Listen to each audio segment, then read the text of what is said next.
नमस्कार। News ocean में मैं नंदिता गोस्वामी आपका हार्दिक स्वागत करती हूँ। आज न्यूज ओशन में मैं देश की कौन सी जरूरी खबर आपके लिए लाई हूँ, देखिए जरा। दुनिया परमाणु युद्ध की बात करती रह गई। भारत ने परमाणु के साथ क्या कर दिया कि चीन अमेरिका के होश उड़ गए। 700 साल तक फ्री बिजली, पीएम मोदी का ऐसा धमाका, सारे न्यूक्लियर साइंटिस्ट क्यों हैरान रह गए। अब इसका चैप्टर। ईरान युद्ध के बीच भारत ने एक ऐसा काम कर दिया जिस पर बहुत ज्यादा बात नहीं हुई और जिस पर बहुत लोगों का ध्यान नहीं गया, लेकिन यह ऐसा ऐतिहासिक काम है जिसके बारे में सुनकर बड़े बड़े देश हैरान हैं। चीन और अमेरिका तक के होश उड़ गए, क्योंकि जिस वक्त पूरी दुनिया परमाणु कर रही है, उसी वक्त में भारत ने परमाणु के मामले में कुछ ऐसा कर दिया जो दुनिया में अब तक सिर्फ एक देश कर पाया है, और वो देश है रूस। यानी भारत ने जो कर दिया वो अमेरिका और चीन भी नहीं कर पाए।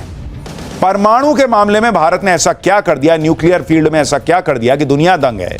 क्यों यह कहा जा रहा कि ये पीएम मोदी का ऐसा धमाका है जिससे 700 साल तक की फ्री बिजली मिल जाएगी? क्या दुनिया भर के न्यूक्लियर साइंटिस्ट क्यों भारत के सनसनीखेज उपलब्धि से हैरान हैं, आज आपको बताऊंगा और बिल्कुल आसान तरीके से आपको समझाऊंगा, क्योंकि परमाणु का नाम आते ही कई लोगों को समझने में टेक्निकल दिक्कत लगने लगती है। लेकिन चूंकि यह पाठशाला है और यहां हम आपको हर चीज सरलता से समझाते हैं, तो आज आपको बताऊंगा कि भारत ने क्या अचीव कर लिया है कि हर भारतीय को गर्व होना चाहिए, हमारे वैज्ञानिकों पर गर्व होना चाहिए। भारत की इतनी बड़ी कामयाबी भारत को कैसे सुपर पावर बनाने की तरफ और आगे ले जाएगी। पहले उसका ट्रेलर देखिए, फिर विस्तार से बताता हूं।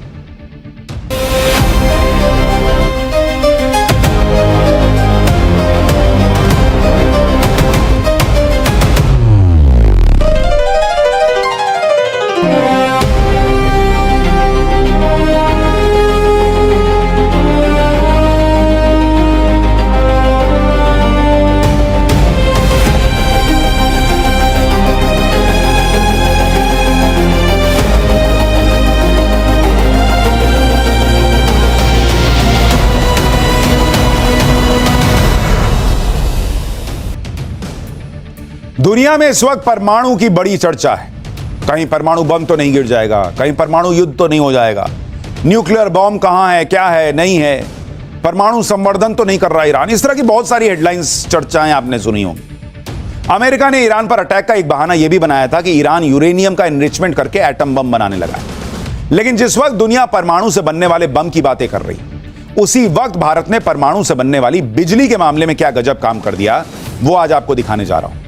भारत ने प्रोटोटाइप फास्ट ब्रीडर रिएक्टर यानी PFBR में क्रिटिकलिटी हासिल कर ली। अब आप कहेंगे ये क्या बला है बॉस? अरे बताऊंगा अभी सब कायदे से। तमिलनाडु के कलपक्कम रिएक्टर में यह कमाल हुआ है। यह रिएक्टर क्रिटिकलिटी स्टेज पर पहुंच गया है, जिसका मतलब क्या है वो आपको पहले समझना चाहिए। यह स्वदेशी 500 मेगावाट का रिएक्टर है, जो जितना ईंधन इस्तेमाल करता है उससे अधिक ईंधन पैदा करने में सक्षम है। यानी भारत के पास ऐसा न्यूक्लियर रिएक्टर हो गया है जिसे जितने फ्यूल की जरूरत होगी उससे ज्यादा फ्यूल वो बना सकता है। समझ रहे हैं बात को? कि मतलब आप जितना उसमें ईंधन डालेंगे उससे ज्यादा एनर्जी वो पैदा करेगा। थर्ड स्टेज में पहुंचने के बाद इस फास्ट ब्रीडर न्यूक्लियर रिएक्टर से भारत को करीब 500 से 700 साल तक मुफ्त बिजली मिल सकेगी। रूस के बाद भारत दुनिया का दूसरा देश बन गया है जिसने फास्ट ब्रीडर तकनीक में महारत हासिल कर ली है। तमिलनाडु के कलपक्कम न्यूक्लियर कॉम्प्लेक्स में भारत ने जो सफलता हासिल की है, एटॉमिक साइंस की भाषा में इसे क्रिटिकलिटी कहते हैं। यह कितनी बड़ी कामयाबी है, इसे आप ऐसे समझिए कि एटॉमिक एनर्जी में क्रिटिकलिटी को हासिल करने के लिए दुनिया के बड़े बड़े देशों ने एड़ी चोटी का जोर लगा दिया था, लेकिन सालों तक नतीजा नहीं निकला तो थक कर हार कर बैठ गए। कई देशों ने प्रोजेक्ट बंद कर दिए, और वो कौन कौन से देश थे इसके बारे में भी आपको आगे बताऊंगा। लेकिन फिलहाल देखिए कि भारत ने इसे हासिल करने की ऐसी जिद पकड़ ली थी कि भारत न थका न हारा, और 40 साल की अथक मेहनत के बाद क्रिटिकलिटी हासिल करके दम लिया। परमाणु विज्ञान की इस बहुत बड़ी सफलता को आसान शब्दों में समझिए कि क्रिटिकलिटी होती क्या और इससे क्या होगा। देखिए, एटॉमिक एनर्जी जो होती है, परमाणु ऊर्जा, उसमें क्रिटिकलिटी के 3 लेवल होते हैं। पहला लेवल जिसे सब क्रिटिकल कहते हैं, इसमें चेन रिएक्शन खुद से नहीं चल पाता, इसे चलाना पड़ता है। यानी आपने उसमें जो है मान लीजिए यूरेनियम डाला और जो चेन रिएक्शन होता है, मतलब एक के बाद एक चीजें उसमें होती चली जाती हैं, वो बार बार आपको फ्यूल डालने की उसके लिए जरूरत पड़ती है। इसको स्टेज 1 कहते हैं, सब क्रिटिकल।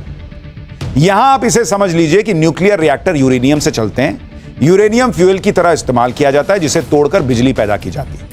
न्यूक्लियर रिएक्टर में यूरेनियम लगातार टूटते रहते हैं और इसी को चेन रिएक्शन कहते हैं, मतलब आया टूटा आया टूटा आया टूटा चलता रहता है, इसी से बिजली बनती है। तो ये सब क्रिटिकल लेवल तो हमने पहले ही अचीव कर लिया था। दूसरा लेवल है क्रिटिकल लेवल, जो अब हमने अचीव किया है।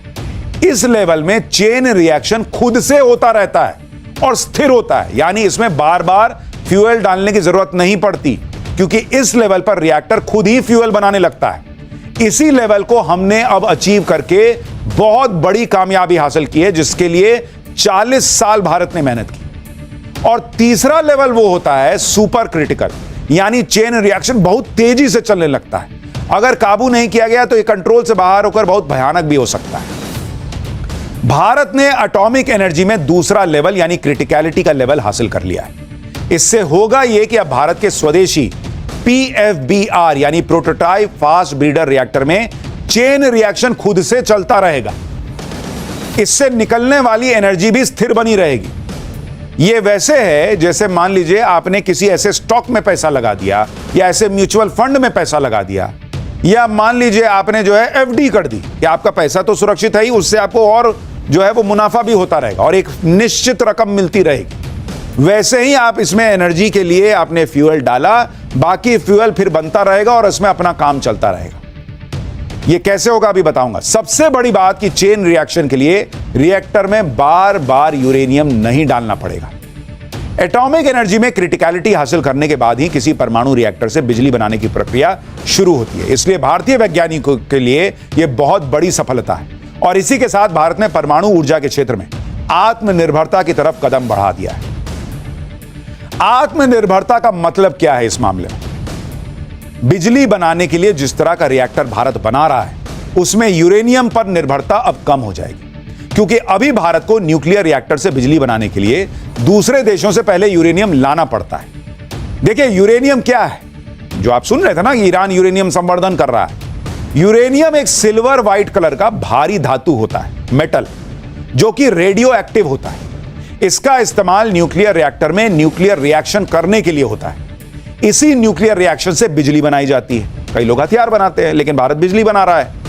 भारत के पास यूरेनियम सीमित मात्रा में, ग्लोबल आउटपुट का 2% से भी कम हिस्सा भारत के पास है। भारत अपने यूरेनियम की आवश्यकता का 70% आज की डेट में इंपोर्ट करता है। अब आप सोचिए, जब हम क्रिटिकलिटी का लेवल हासिल कर रहे हैं, जहां कम यूरेनियम डालेंगे और वो अपने आप बनता चला जाएगा ईंधन वहां पर, तो भारत को कितना कम इंपोर्ट करना पड़ेगा। यूरेनियम के लिए भारत अभी कजाकिस्तान, कनाडा, रूस और उज्बेकिस्तान जैसे देशों पर काफी हद तक निर्भर है, जहां से यूरेनियम हमको इंपोर्ट करना पड़ता है। अब अगर ऐसे रिएक्टर भारत में बनने लगेंगे जिसमें यूरेनियम की जरूरत ही कम हो जाएगी और बिजली का कई गुना ज्यादा उत्पादन होने लगेगा, तो भारत के लिए कितनी बड़ी अचीवमेंट है। खबर का सिलसिला जारी रहेगा। आपसे फिर मिलेंगे बहुत सारी खबर के साथ। तब तक कुशल रहिए। जय भारत।